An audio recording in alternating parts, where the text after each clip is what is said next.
Ukrainian forces have reportedly launched a large-scale drone offensive targeting multiple locations across Russian-occupied and Russian territory. According to Russian monitoring channels, the strategic town of Milerovo, home to the 31st Guards Fighter Aviation Regiment, has come under attack, with Russian air defenses heavily engaged. Explosions have been heard in Rostov, power outages are reported in Melitopol, and Russian-installed officials in Kherson claim Ukrainian forces are using cluster munitions in the region.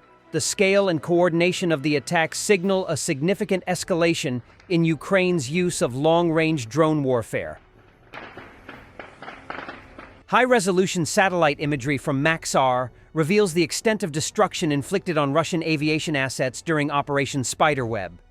Even clearer images released by Dnipro OSINT show significant damage at Belaya Air Base, confirming the destruction of 4 Tu-95 and 4 Tu-22 M3 strategic bombers. Additional high-resolution footage from Olenya Air Base shows 4 destroyed Tu-95 bombers and a damaged An-12 transport aircraft, underscoring the effectiveness of the recent Ukrainian strikes on Russia's long-range aviation capabilities.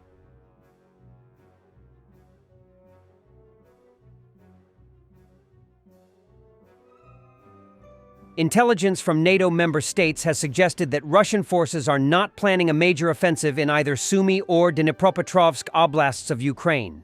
A senior NATO official said this at a briefing with journalists in Brussels, as reported by European Pravda.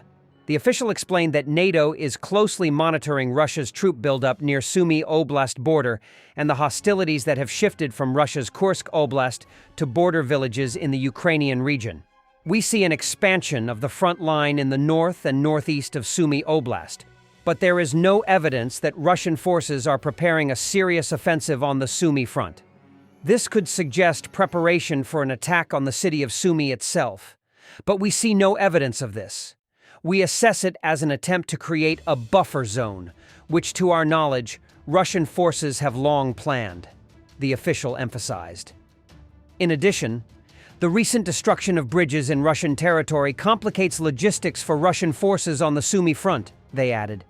The official also stated that Russian attacks in Donetsk Oblast, which have neared the administrative border of Dnipropetrovsk Oblast, are unlikely to lead to a major offensive. We see an increase in intensity, but there are no signs that they are preparing a significant offensive operation, the NATO official stressed. On 3 June 2025, Deep State, a Ukrainian group of military analysts, reported that Russian forces had occupied 2 settlements in Sumy Oblast. The Russians have intensified attacks on Sumy, including a deadly strike that provoked outrage among Western powers. In April 2025, a ballistic missile strike hit central Sumy, exacerbating tensions with the United States. President Volodymyr Zelensky expressed indignation after Donald Trump described the attack as a mistake. And on the battlefield, an attack on the Sumy region was repelled. Ukrainian Marines of the 36th Brigade destroyed 3 ATVs and eliminated 5 Russian troops during an assault in the Sumy direction. Russian forces continue active offensives across multiple fronts, with intensified focus on Donetsk and Sumy regions. Russian forces are intensifying efforts to breach Ukraine's Sumy region, launching cross-border incursions and probing attacks supported by artillery and drone strikes. These actions appear aimed at stretching Ukrainian defenses, diverting troops from the Eastern Front, and possibly establishing a foothold for a larger offensive. While the attacks remain localized for now, they represent a renewed threat to Ukraine's northern border and a potential attempt to destabilize the region. Trump envoy Keith Kellogg warned of increased escalation risk following Ukrainian strikes on Russian airfields. The risk level has significantly risen. Striking key elements of an adversary's survival system raises the chance of unpredictable responses, he told Fox News. The risk levels are going way up. I mean, what happened this weekend, people have to understand in the national security space, when you attack an opponent's part of their national survival system, which is their triad, the nuclear triad, that means your risk level goes up because you don't know what the other side's going to do. You're not sure. And that's what they actually did. And the one that really concerned me was the fact that there have been reports that they attacked the the northern fleet headquarters in Severomorsk.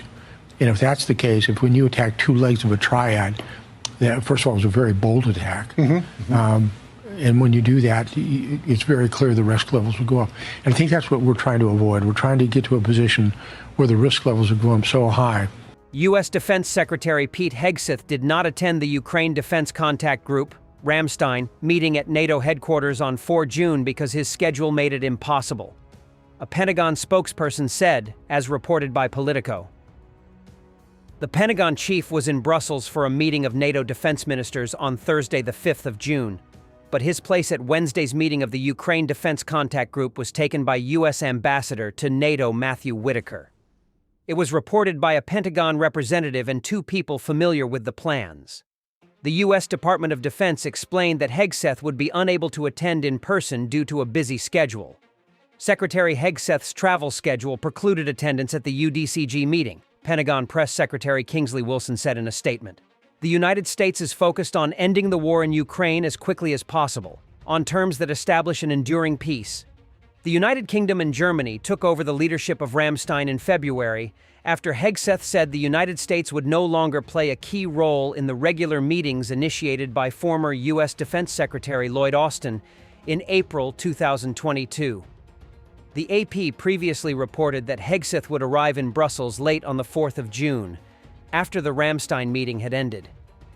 Hegseth was not physically present at the April Ramstein meeting in Brussels, but participated online. German Defense Minister Boris Pistorius explained that the U.S. minister had not arrived due to a busy schedule. Ukraine has been officially invited to the NATO summit in The Hague, NATO Secretary General Mark Rutte confirmed. The format of Ukraine's participation and its role in the final communiqué are still being coordinated.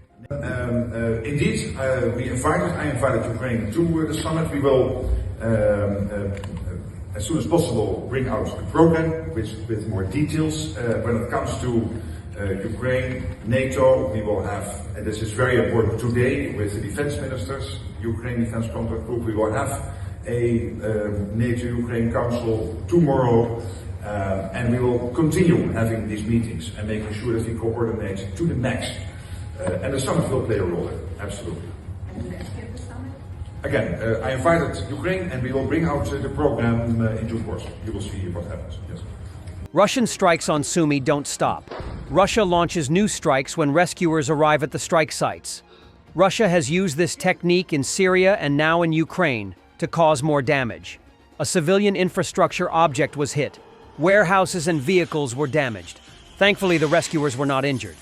Russia frequently accuses Ukraine of carrying out so-called terrorist attacks when Ukrainian forces strike military airfields, command posts, or supply depots, clearly legitimate military targets. These claims aim to sway public opinion and paint Ukraine as the aggressor. In contrast, Russia continues to launch deliberate strikes on civilian infrastructure, homes, hospitals, and power stations, causing mass casualties and terror among the population. The difference is stark. Ukraine targets the war effort, while Russia targets civilians. That's not defense. It's state-sponsored terrorism. The United Kingdom pledged on June 4th to supply Ukraine with 100,000 drones by the end of the financial year in April 2026, after saying that unmanned aerial vehicles have changed the way modern wars are fought. The drone package, valued at £350 million, $473 million, is part of a broader £4.5 billion military support initiative for Ukraine and marks a tenfold increase from a target of 10,000 in 2024 to 100,000 in 2025, the UK government said.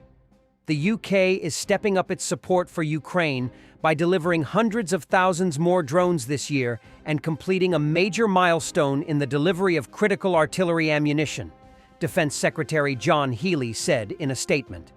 The increase in drone support is timely, as it follows Ukraine's successful Operation Spiderweb on June 1st. As part of the operation, the Security Service of Ukraine smuggled 117 drones into Russian territory, striking 4 air bases and damaging 41 military aircraft. In addition to drone deliveries, the UK government confirmed the delivery of 140,000 artillery shells to Ukraine since January, and will spend an additional £247 million, $334 million this year, to train Ukrainian troops. We are learning lessons every day from the battlefield in Ukraine, which British companies are using to develop advanced new drones to help protect Ukraine's civilians and also strengthen our own national security, Healy said. On June 2nd, the UK government endorsed an independent strategic defense review that called for a more technologically advanced military to counter emerging threats, including potential Russian aggression. Citing the war in Ukraine, the review emphasized the importance of drones and digital warfare. To that end, the UK will devote more than £4 billion, £5.4 billion, to the development of autonomous systems and drones for the UK Armed Forces to help learn the lessons from Ukraine. This follows a recent commitment from the government to increase military spending to 2.5% of total gross domestic product by April 2027. Thanks for watching, and don't forget to subscribe. Also, if you want to support Warthog Defense, please become our member and get early access to new videos, exclusive members-only videos, and become administrator in comment section. The membership link is in the description. Every day. We had a guy last week, it's 6 rescues in 6 days. You know, he's doing the job every day.